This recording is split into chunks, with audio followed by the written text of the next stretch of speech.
Girl, how are you today? I'm fine, thank you. And how are you? Aku harap semua dalam keadaan sehat, semua dalam keadaan tetap berjuang dalam kehidupan kita bersama dengan Tuhan. Karena pencapaian itu bisa terjadi kalau kita melibatkan Tuhan. Karena kehormatan, kelimpahan, kesehatan, damai sejahtera itu diberikan Tuhan bagi orang percaya. Soul Seeker, aku mau membicarakan tentang kata-kata di Alkitab yang senantiasa kadang menjadi kebingungan bagi kita, yaitu Adam pertama, Adam kedua. Adam kedua adalah Yesus Kristus, dan juga Yesus adalah saudara kita yang sulung. Dan perkataan seperti ini yang kadang kita mengimani, tetapi kadang kita menyingkirkan dalam pikiran kita hal-hal yang membingungkan karena kita hanya percaya dengan iman. Soul Seeker, percaya dengan iman itu baik dan itu amin. Tetapi beberapa orang yang tidak mengerti firman akan menjadi rancu dan kebingungan. Oleh sebab itu, aku akan memaparkan hal-hal yang sukar dimengerti tentang Adam pertama dan Adam kedua. Dan fungsi Adam kedua maupun fungsi Adam pertama itu apa? Ikuti tayangan Think of Soul setelah yang satu ini lewat. Oke, Tuhan memberkati.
Pendekatan firman itu dapat menjadi sesuatu yang baru, yang segar, yang fresh from heaven.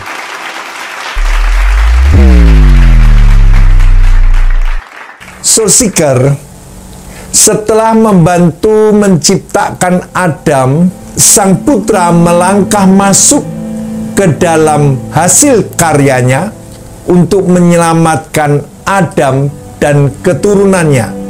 Yesus harus menjadi seperti orang-orang yang memberontak terhadap Bapa untuk mendatangkan rekonsiliasi.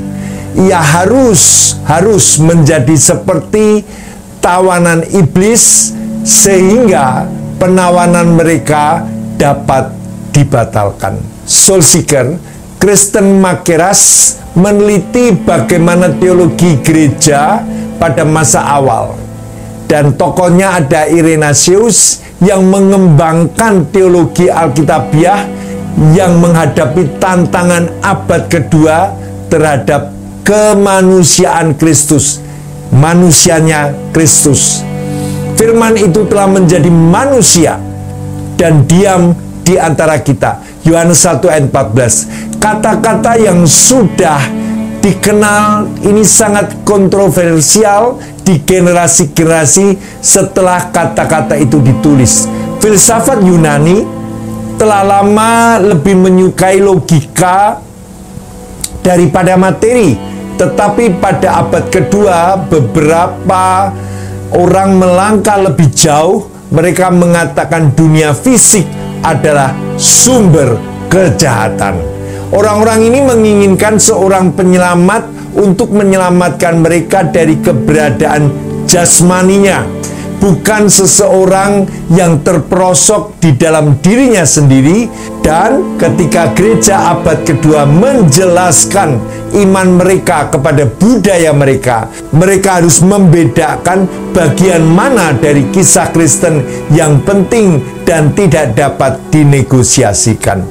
Yang paling utama di antara mereka yang mengambil tugas ini adalah Irenaeus, uskup Lyons, di mana ia aktif sekitar tahun 175 sampai 95 Masehi. Seseorang teolog penting yang membantu gereja mengklarifikasikan apa yang diyakini tentang keberadaan Kristus. Jadi penjelasan-penjelasan secara teologi ini dapat memberikan kita pengertian dan pemahaman tentang hal-hal apa yang tidak jelas. Jadi jangan kita hanya menerima dengan iman, tetapi kita sebenarnya ada bertanya-tanya apa maksud daripada perkataan di firman itu. Soul Seeker, lawan-lawan utama Irenaeus sering disebut Gnostik dan kata Yunani untuk pengetahuan. Irenaeus sendiri menyebut mereka Valentinian, yaitu kaum Valentinian yang percaya pada banyak makhluk ilahi yang memiliki tingkat kekuatan yang berbeda-beda dalam pandangan mereka. Dunia diciptakan oleh demiurgi, dewa tingkat rendah yang mengilhami perjanjian lama. Mereka menganggap materi sebagai kejahatan, sumber rasa sakit dan kesalahan. Soul Seeker, Juru Selamat datang untuk menyelamatkan beberapa manusia elit dari dunia ini dan dewa yang tidak kompeten dan jahat. Ini berarti kaum Valentinian menolak Sang Pencipta dan perjanjian lama. Kristus mereka menentang segala sesuatu yang datang sebelum Dia. Dan karena daging itu buruk, mereka umumnya menyangkal bahwa Kristus benar-benar manusia. Beberapa dari mereka mengajarkan bahwa makhluk ilahi telah datang kepada Yesus yang manusia saat pembaptisannya. Ini dalam cakupan kristologi adopsionisme adalah kepercayaan bahwa Yesus lahir sebagai manusia biasa, kemudian diadopsi menjadi anak Allah. Doktrin ini muncul dari kelompok Kristen Ebionit. Jadi ada pandangan-pandangan seperti itu dari kristologi adopsionis. Sedangkan kepercayaan yang lain di mana Yesus tampaknya hanya memiliki daging manusia dan bisa menderita dalam doketisme.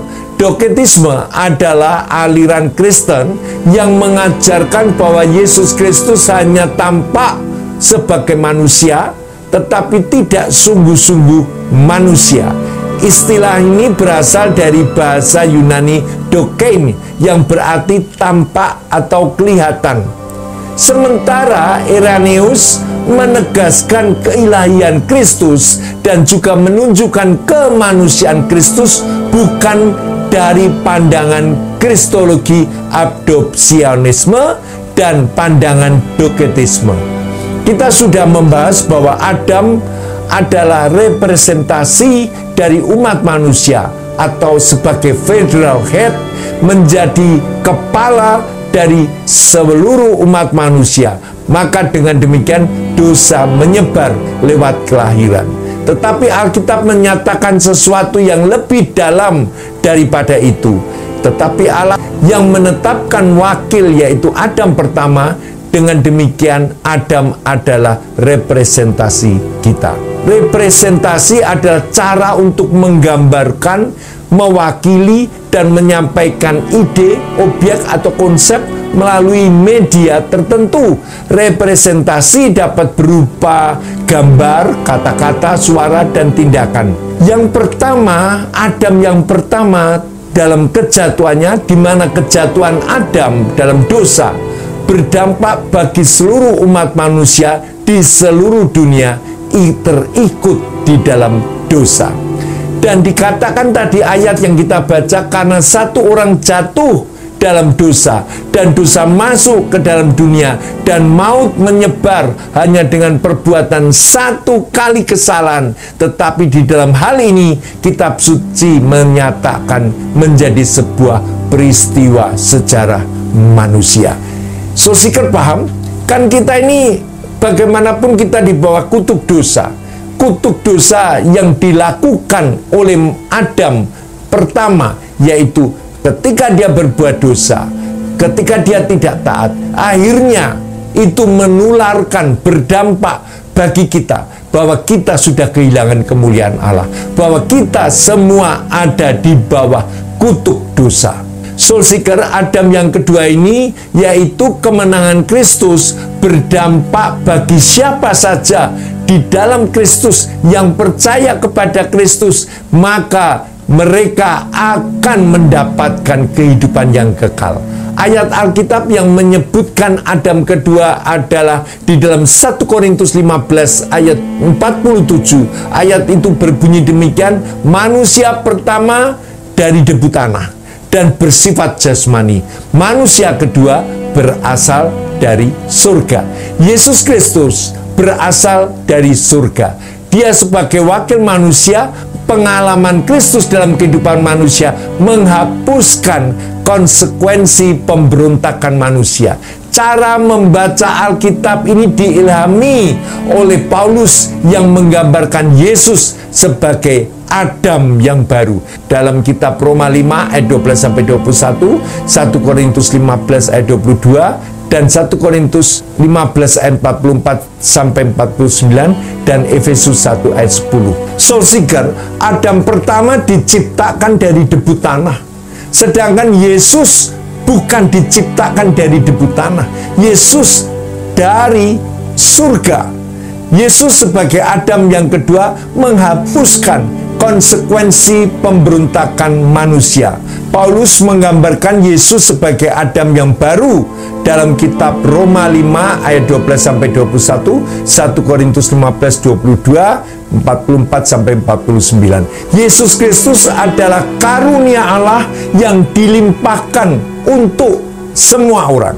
Yesus Kristus adalah pembenaran dan hidup bagi semua manusia. Yesus Kristus adalah ciptaan baru, yang lama sudah berlalu, sesungguhnya yang baru sudah datang. Soul Seeker, para pengikut Valentinus mengadu domba di mana Kristus dengan perjanjian lama. Mereka menginginkan seorang juru selamat yang akan menyelamatkan mereka dari kesalahan terhadap Sang Pencipta. Di mata Irenaeus, penggenapan nubuat Kristus membuktikan bahwa ia memiliki tujuan yang sama dengan Allah di dalam perjanjian lama. Misalnya, inkarnasi menggenapi janji Allah untuk memberikan keturunan kepada Abraham dan mengangkat seorang Raja Daud yang kekal. Namun, kata Irenaeus, janji dan penggenapan ini hanya berlaku jika kedua perjanjian itu memiliki penulis yang sama. Godaan Yesus di padang gurun menunjukkan bagaimana ia mengulang pengalaman-pengalaman perjanjian lama seperti Musa dan Elia. Yesus berpuasa 40 hari sehingga seperti Adam, ia mungkin tergoda dengan makanan, dengan buah terlarang itu, tetapi pada pencobaan Yesus bergantung juga pada makanan. Tetapi Yesus mengatakan bahwa dia hidup bukan hanya dari roti saja. Dia hidup bukan dari makanan jasmani, tetapi dia hidup dari firman Allah.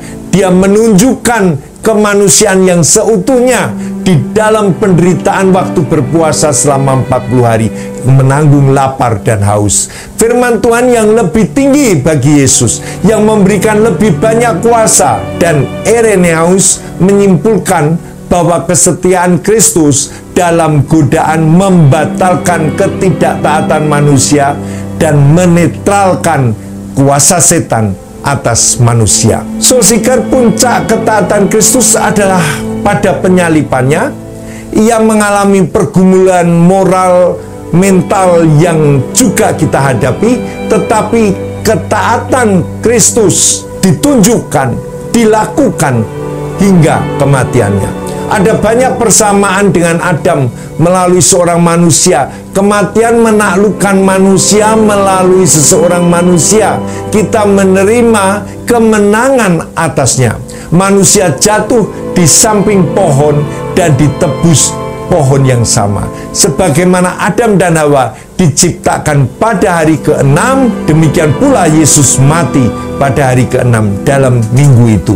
Persamaan terakhir ini menunjukkan bahwa penyaliban adalah momen penciptaan kedua bagi manusia, di mana kita dibawa keluar dari kematian dan masuk ke dalam kehidupan. Soul Seeker, kita akan coba pelan-pelan memahami salah satu doktrin yang paling penting yang menjadi sumber perdebatan antara Protestan dengan Katolik, misalnya doktrin imputasi, di mana ini menjadi salah satu doktrin diperdebatkan di dalam gerakan New Perspective of Paul.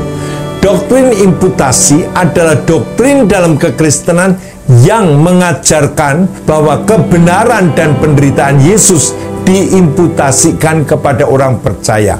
Doktrin ini juga mengajarkan bahwa dosa Adam diimputasikan kepada manusia. Doktrin imputasi menunjukkan bahwa Injil merupakan kabar baik karena Kristus telah melakukan segala sesuatu. Doktrin ini juga menunjukkan bahwa orang percaya dianggap benar sebagai orang-orang yang menjadi milik Yesus Kristus.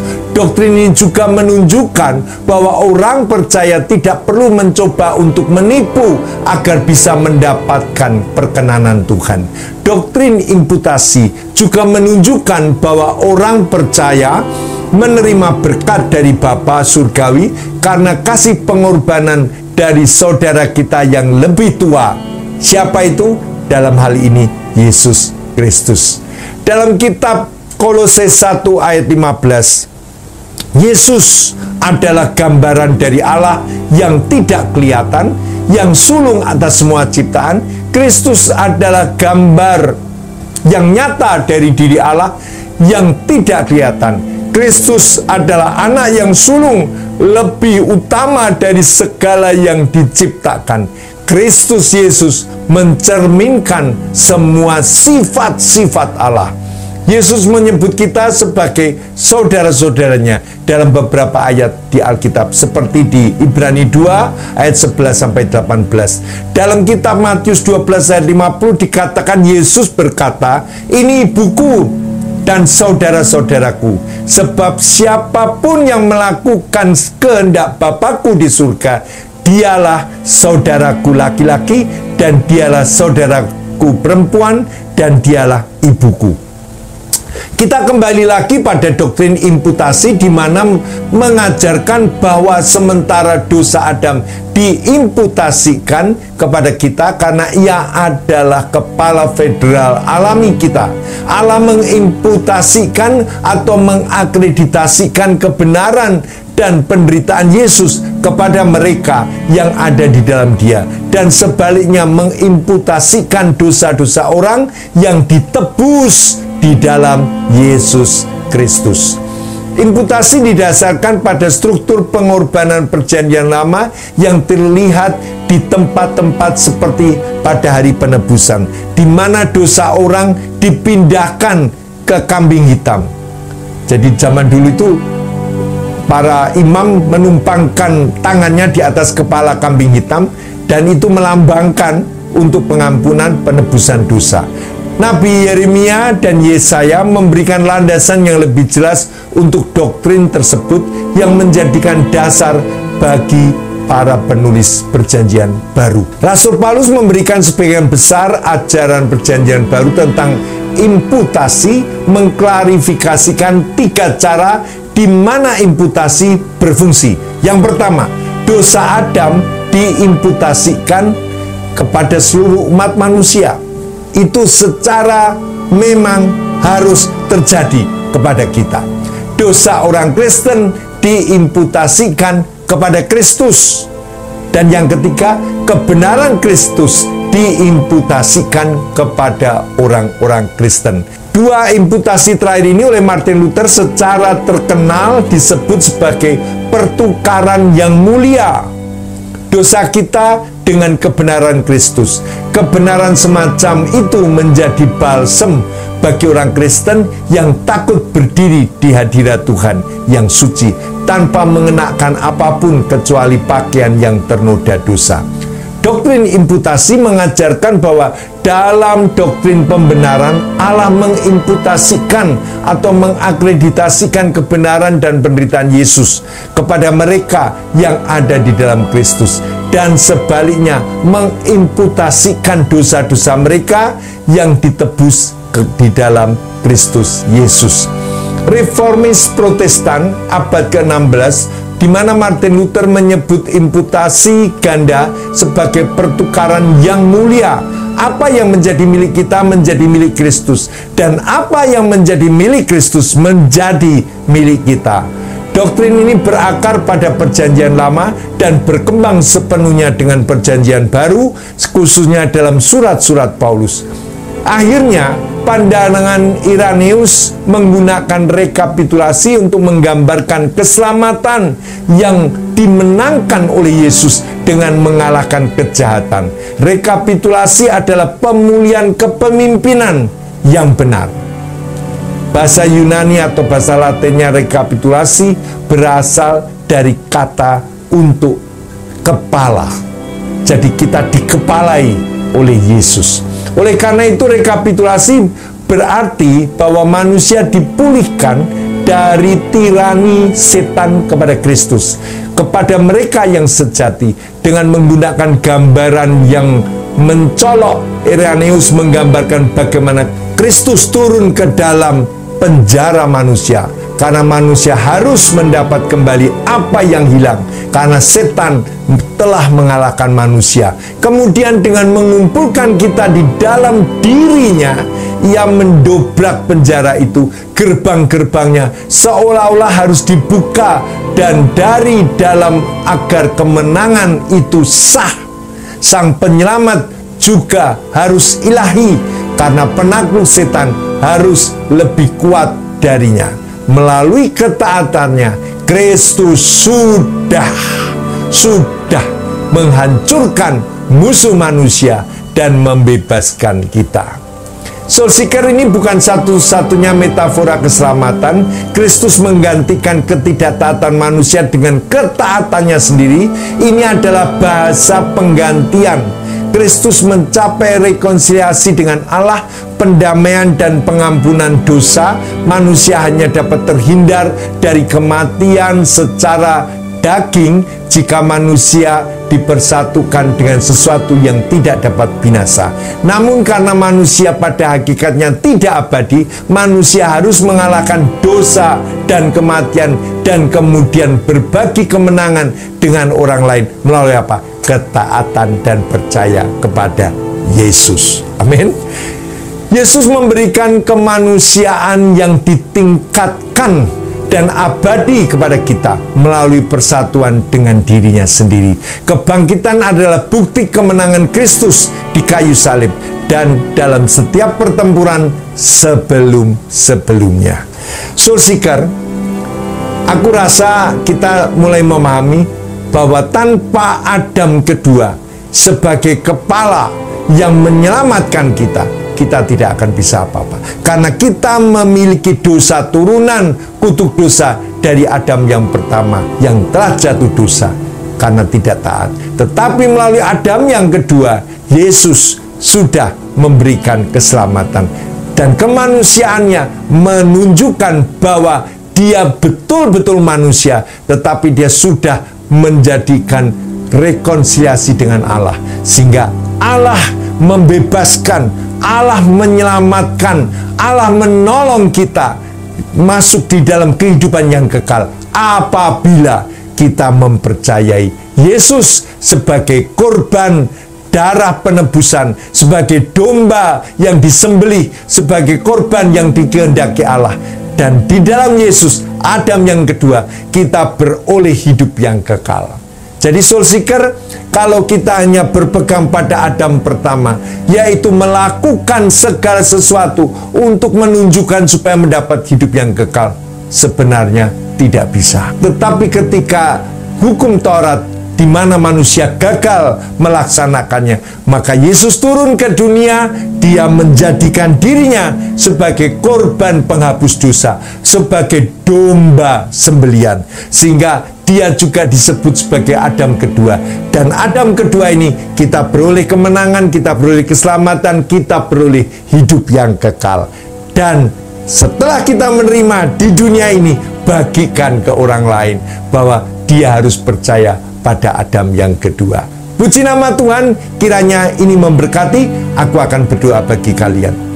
Tuhan Yesus berkati setiap orang yang mendengar perkataan-perkataan yang diambil dari firman Tuhan, yaitu Tuhan, aku menayangkan yang sering menjadi kebingungan bagi orang. Hari ini biarlah mereka dengan sabar meneliti, mengembangkan pengetahuan di dalam firman Tuhan, supaya mereka tidak menjadi orang yang beriman tetapi beriman asal-asalan, tetapi menjadi orang yang beriman daripada firman Tuhan. Terima kasih Tuhan Yesus, sebab Tuhan sudah menjadi Adam kedua bagi diriku dan bagi orang lain. Tanpa Adam kedua, aku ditolak oleh Tuhan. Aku tidak dapat berbuat apapun yang baik yang berkenan kepada Tuhan, selain aku mempercayai dan mengundang Yesus masuk ke dalam hatiku, jiwa dan rohku.